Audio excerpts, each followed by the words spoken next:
All right, today we're going to be replacing an O-ring on Hardball here.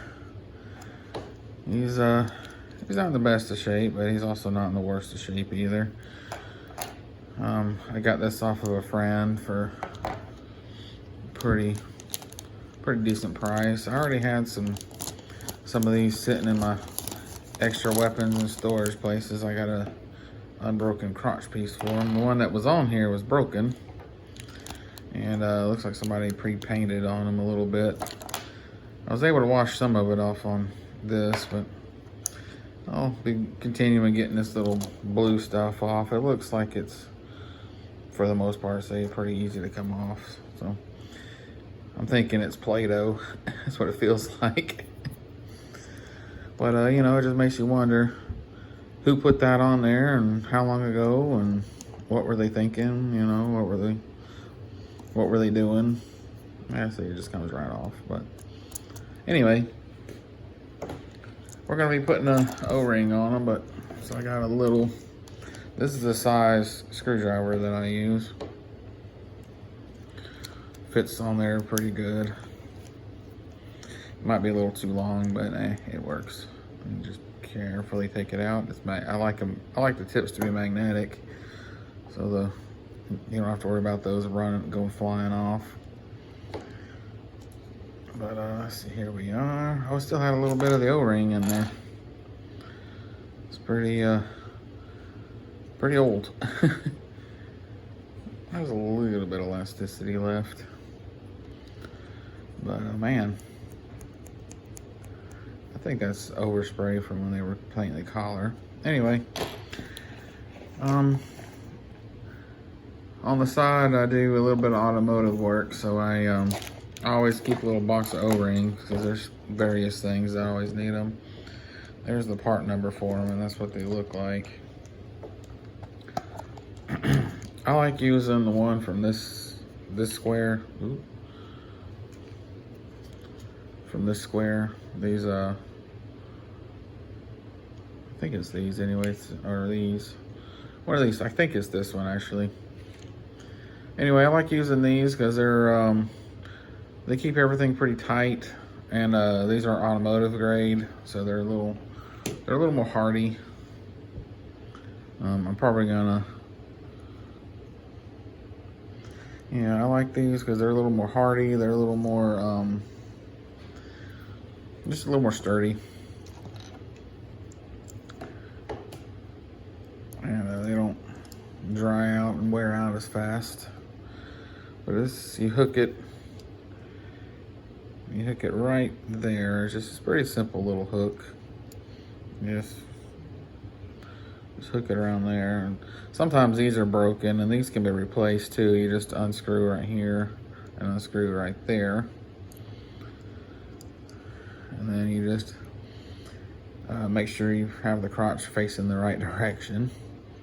It'd be kind of funny if it was facing the wrong direction. Whoop, I forgot that was on there. I sure did. And you just pull it on through. And then get everything lined up if best you can. Come on, get through there. Take some finagling, but it'll get through there. But this, some other people do it differently than I do, but this is the way that I like to do it. Get it through there. Looks like that.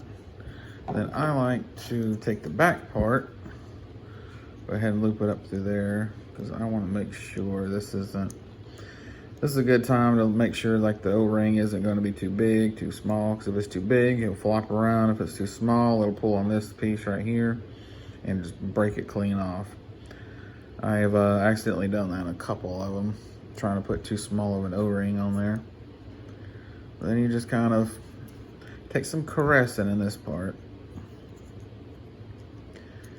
I like to put the torso the back torso as far back as I could possibly get it without having it actually close together. And then you gotta make sure you get the hands on the right sides like that. Oop. Didn't want it to close together yet, but that's all right. Now you just kind of pop it back open. And you gotta be real careful, because if not, everything will fall back apart. And you put him in there, then you can put it all together. And there he is. And now, take your screw, screw it back in there. You don't want to do it too tight, just a little, just make it just snug enough. If you do it too much, you'll wind up snapping all that pieces inside there. And but here he is, nice. See, look tight. Now he's tight. He's looking good. And I had, I buy weapons packs and stuff sometimes, just a bunch of extra weapons and stuff, so I can. Because you never know what you need. But I gotta be careful not to break his thumb, because he's bad about breaking thumbs. There you go. Got his gun there. Here's his backpack. And then you put it on here, and there he is. And then you just get him on his stand.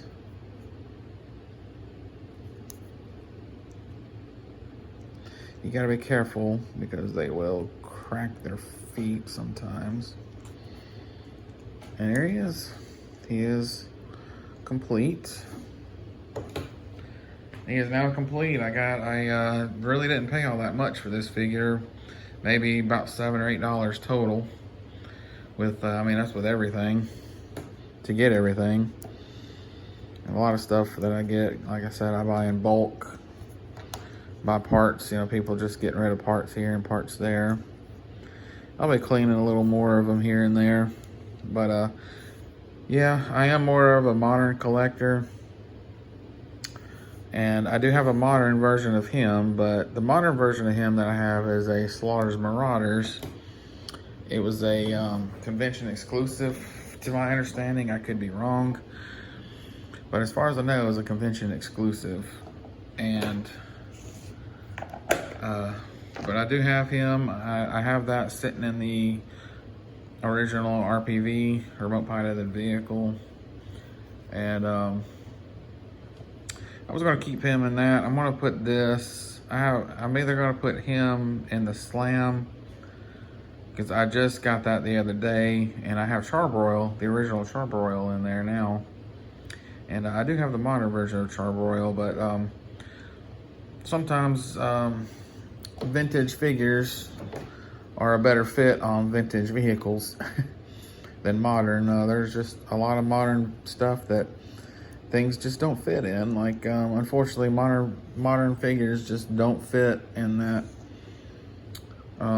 Slam. I wish it did. I wanted to put Crazy Legs in there. I was gonna put Crazy Legs, and then I was gonna put a green shirt in there, but they're just, that new scale is just way too big. And this scale here is 3 3/4. The new scale is 4 inch. So they're just, I mean, they're only like that. I mean, they're like not much bigger, like maybe like that much bigger.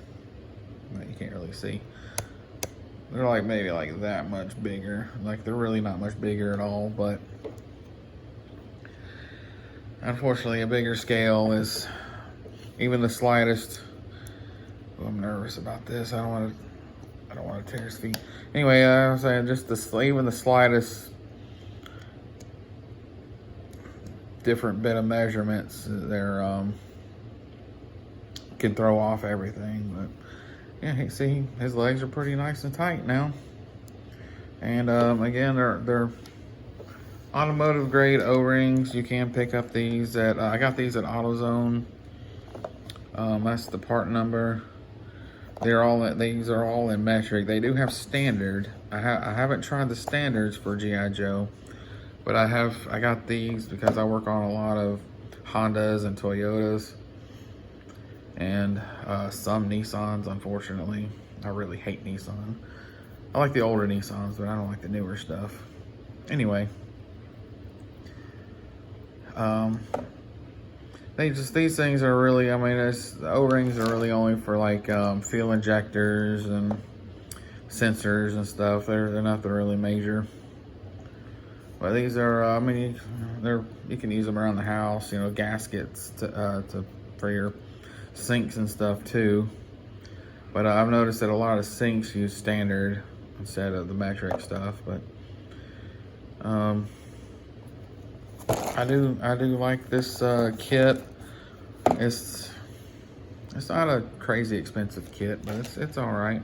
Again, that's the part number when you go in there. That's what you want to look for. And I know it's a big assortment of them, but if you do other things like fixing on cars or fixing plumbing around the house and stuff like that, it's good to always have a little bit of O-rings and stuff. But yep, here he is. He looks good. I'm appreciative. Like I said, I had a friend that had this, and I had a friend that had this, and he asked me if I wanted it, and I said, yeah, I'll take him, even though I have a modern hardball. Ooh, that makes me nervous. Ooh, that makes me really nervous. I hope I don't break his heel. I'm trying to put pressure on it, on the back of his heel, so it doesn't crack. Yeah, okay, well, that'll work. That actually worked pretty well. You always got to be careful, these older ones, forcing those pegs up in these feet. I mean, that's as far as I'm going to force it to go. Like, they always want to crack, like, right there, and I don't want to break them. But, like I was saying, I'm more of a modern collector, but there's a few O-ring stuff that I'll get, because sometimes the modern figures just will not fit in these vintage vehicles, and the Slam being one of them. As much as I try to make Crazy Legs fit in there, he's just way too big. And I had an original Charbroil I had planned on using when I get the Rolling Thunder. I had planned on putting him on that, and some other O-ring stuff like Skid Mark, and I have Skid Mark, I have Wild Bill, I have Footloose. Footloose was one of my favorites. And then I have a Sci-Fi. And I have a few original O-rings that I also have their modern equivalent of. But anyway, I'm rambling on here. Sorry. I'm bad about that. I got the attention span of a goldfish.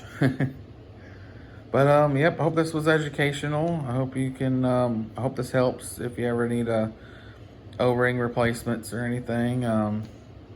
There are kits you can buy on eBay and stuff that will come with everything. You know, that little hook thing that I showed you where that O-ring hooks to. For the, that goes into the legs.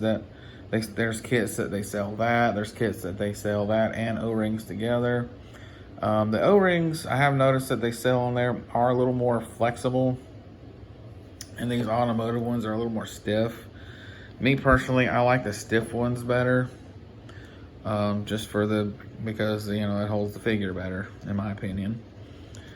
But everybody has their own preferences. It's these ones. These are again made for automotive. They're made for sealing up stuff, basically. And like I said, they're made for stop leaks. They're made to stop. That's what they're really made for. And they're a little more stiff. They're a little more hardy. That's one reason why I like them, is because of that reason. But again, because they're stiff and stuff like that, it makes the figures it makes it a little harder to put them on sometimes. These are a little more stretchy. Those other kits, they're a little stretchier. They're a little more forgiving. And but hope this was educational. Thanks for watching, and everybody have a good evening. And this is Hardball.